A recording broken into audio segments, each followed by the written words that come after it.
Welcome to the History AI podcast, where the past comes alive with facts, anecdotes, and a dash of humor. Here are your hosts, Chuck and Marco. Welcome back to the History AI podcast. I'm Chuck. And I'm Marco. Today, we're diving into one of the most heroic yet tragic stands of World War II, the Battle of Wizna. Some call it Poland's Thermopylae. Yeah, and when you hear the story, you'll understand why. Imagine holding out against impossible odds, knowing you're facing overwhelming firepower, and yet you fight anyway. Sounds like a movie script, right? But this was real, and it happened in September 1939. Let's set the stage. Alright, let's rewind the clock to September 1939. Europe is on the brink of total war. Just a week earlier, on September 1st, Germany launched its blitzkrieg against Poland. It was a new kind of warfare, fast, brutal, and overwhelming. Exactly. The Polish military was brave, but they were up against a military machine that had been preparing for years. The Wehrmacht had tanks, planes, and artillery, all working in coordinated assaults designed to punch through defensive lines with devastating speed. And while the German forces were surging into western Poland, the Eastern Front wasn't safe either. Stalin and Hitler had secretly signed the Molotov-Ribbentrop Pact, a non-aggression treaty that included a secret protocol to carve up Poland between them. So, while most of the Polish army was focused on defending the west, the eastern regions were left with skeleton forces, and that's where Wizna comes in. Wizna was a small village located near the Nera River, a strategic spot. If the Germans could break through here, they'd have a clear path to push deeper into northeastern Poland and surround the Polish forces to the south. And let's talk terrain. The area around Wizna was relatively flat but marshy in some places. There were a few fortified bunkers constructed as part of the Polish defensive line, but they weren't exactly state-of-the-art. Not even close. These fortifications were built hastily, some just concrete emplacements with basic firing ports. And the Polish soldiers manning them? They were mostly infantry, poorly equipped and drastically outnumbered. Enter Captain Władysław Raginis. He was just 32 years old, young, determined, and fiercely patriotic. Despite having only about 720 men under his command, he was ordered to hold the line against a massive German assault led by General Heinz Guderian. Guderian was a tactical mastermind, one of the architects of the blitzkrieg strategy. His 19 Army Corps was a mechanized juggernaut, 42,000 troops, 350 tanks, and over 600 artillery pieces, backed by Stuka dive bombers. Compare that to Raginis. He had a handful of outdated anti-tank rifles, some heavy machine guns, and a few light artillery pieces.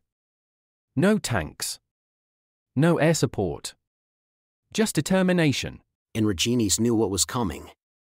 He wasn't just facing overwhelming numbers, he was facing one of the most elite fighting forces in the world. But instead of retreating, he made a fateful decision. He gathered his men and swore an oath, they would hold their positions to the last man. Imagine that. You're a young soldier, surrounded by your comrades, and your captain is standing there, telling you that you're not just defending a village. You're defending the honor of your country. And you definitely know that you're not going to survive. And that's the setup for what would become one of the most legendary last stands of World War II. The Battle of Wizna was about to begin.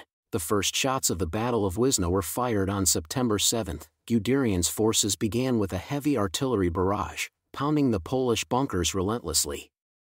The sky was thick with smoke, and the ground shook as shells exploded all around the Polish positions. Guderian was a strategist who believed in overwhelming force. His artillery didn't just target the bunkers, they targeted the ground around them to prevent Polish troops from moving freely and to sow chaos and confusion. And it wasn't just artillery. German dive bombers, the infamous Stukas, screamed through the air, dropping bombs with pinpoint accuracy. The sound of those sirens was psychological warfare in itself.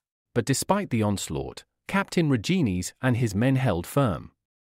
They fired back with whatever they had, rifles, machine guns, and a few anti-tank rifles.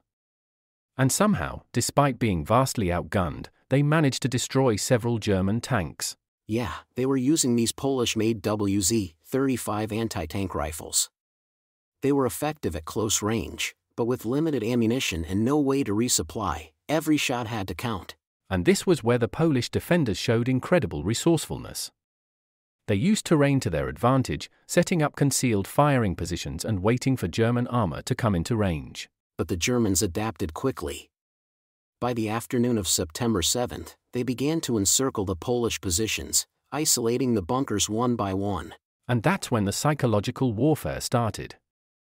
The Germans set up loudspeakers and blared messages urging the Poles to surrender. They promised mercy if they gave up, and death if they didn't. But Raginis wasn't having it. He ordered his men to hold their ground. He reminded them of their oath, to defend Wizna to the last man. And the Polish defenders believed in him.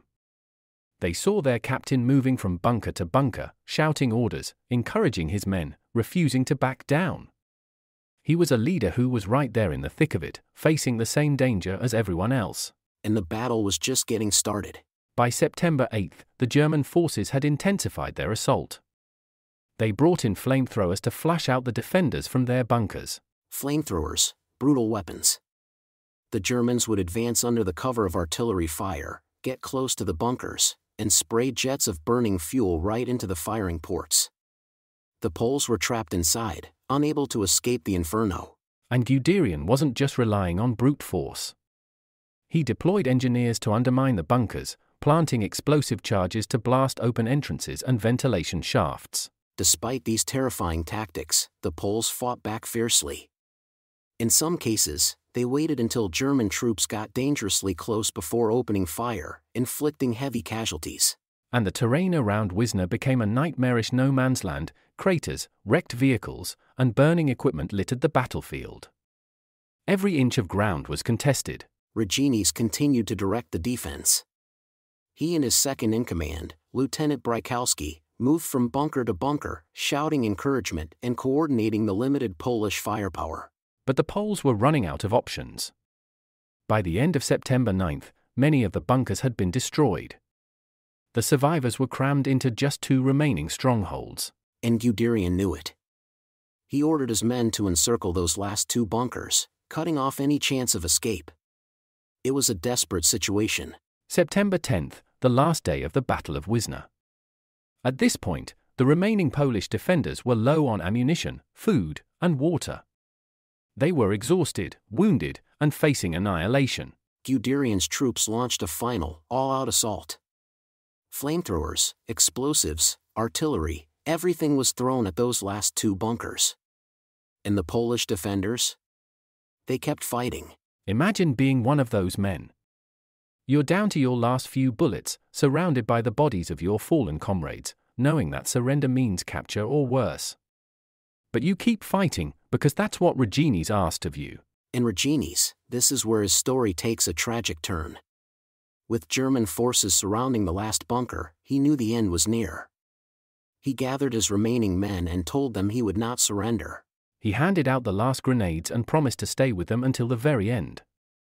And when the Germans finally breached the bunker, Raginis pulled the pin on a grenade and took his own life, refusing to be taken prisoner. But the battle didn't end there. The surviving Polish soldiers kept resisting, using bayonets, rocks, anything they could get their hands on. Ultimately, the Germans overran the bunker. Out of the original 720 defenders, fewer than 70 survived to be captured. The rest were killed, and Wizna was left a smoldering ruin. The Germans had lost significant numbers as well, more than they expected for what they assumed would be a quick, easy victory. The resistance at Wizna delayed Guderian's advance for 3 critical days, allowing other Polish units to regroup and civilians to escape. So, what was the legacy of Wizna? Well, for starters, it became a symbol of Polish resistance. The battle was compared to the ancient stand at Thermopylae, a small force against a massive army, holding out against impossible odds. And Captain Władysław Raginis? He became a national hero. The man who swore to defend his position to the death, and kept his word. Today, there's a monument at Wizna dedicated to him and his men, a reminder of their bravery and sacrifice. And let's not forget the strategic impact. While the battle didn't change the course of the invasion, it proved that even a small, poorly equipped force could stall the German blitzkrieg, at least for a little while. It's a reminder that courage isn't always about winning. Sometimes, it's about standing your ground even when you know you can't.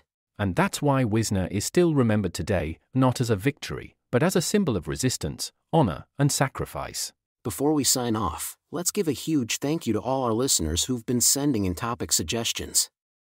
You guys keep us inspired to dig deeper and bring these stories to life. And if you liked today's episode, let us know with a 5-star review. Every review helps us reach more listeners and keep the history train rolling. And remember, if you have a topic you want us to cover, hit us up on social media or through the link in the show notes. We love hearing from you. Thanks for tuning in to the History AI podcast. We'll catch you next time with another story from the pages of history. Stay curious, stay bold, and as always, keep making history.